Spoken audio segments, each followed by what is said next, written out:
So we're working on a 2015 Dodge Durango here. This has the 3.6 liter Pentastar engine, and a common problem with them is oil leak that usually you'll notice it dripping under the vehicle, builds up around the transmission. And what happens is the oil cooler assembly that sits down in the valley here that bolts to the top of the engine block, either the plastic fractures or the O-rings fail and oil starts to leak out and it fills up the valley, and then eventually it just starts to overflow back over top of the transmission and runs down the top of the transmission. And yeah, if you don't catch it in time, you could run out of oil, damage the engine. But I'll show you what the cooler looks like. This is the cooler assembly. So your oil filter actually goes in the top, and then you've got a couple sensors in the back and a line that goes into the back.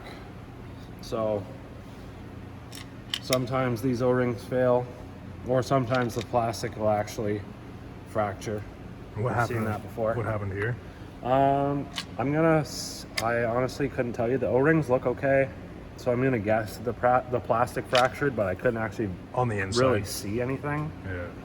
Yeah. But this just sort of, I'll show you, it sits down in here like so.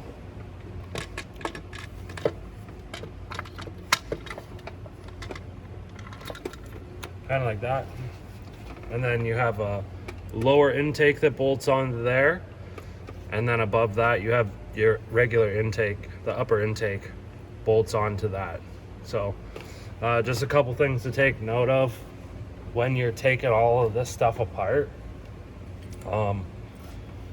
This one in particular, the Durango, I'm not too sure about the Rams, but this one is sort of a stubborn thing because the intake is so close to the top of this that you can't lift it up and get it out.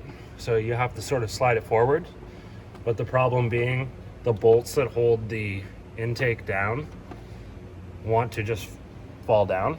So they get stuck. I'll show you.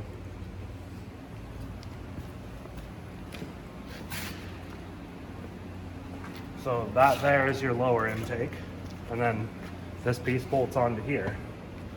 Well, the bolts fall down, they drop down into here, and sometimes you have trouble getting them past these points here.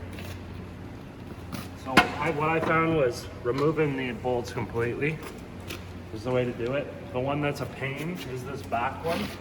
It's in the center and it's at the very back, but it's very hard to get to. Like, I have smaller hands and I can get my fingers on it, but even then it was very tricky. This bracket here, there's two studs that come out of the intake that run to the left of the vehicle. And yeah, you can take the nuts off. I just left the bracket attached. I was able to slide it over enough.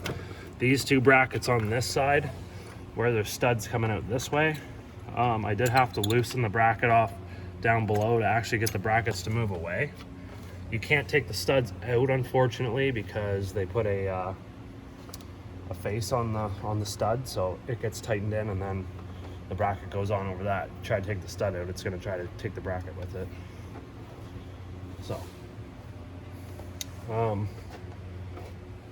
yeah, another thing, I've seen some guys, they'll actually just undo the lower intake, leave everything connected and just bungee cord it up.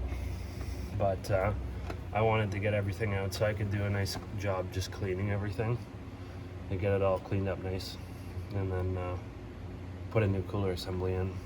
And one thing you might want to do when you have it all apart is put new lower and upper intake gaskets in it. You have it all apart anyways, and it would suck if you put it back together and one leaks and sets a lean code or something doesn't run right.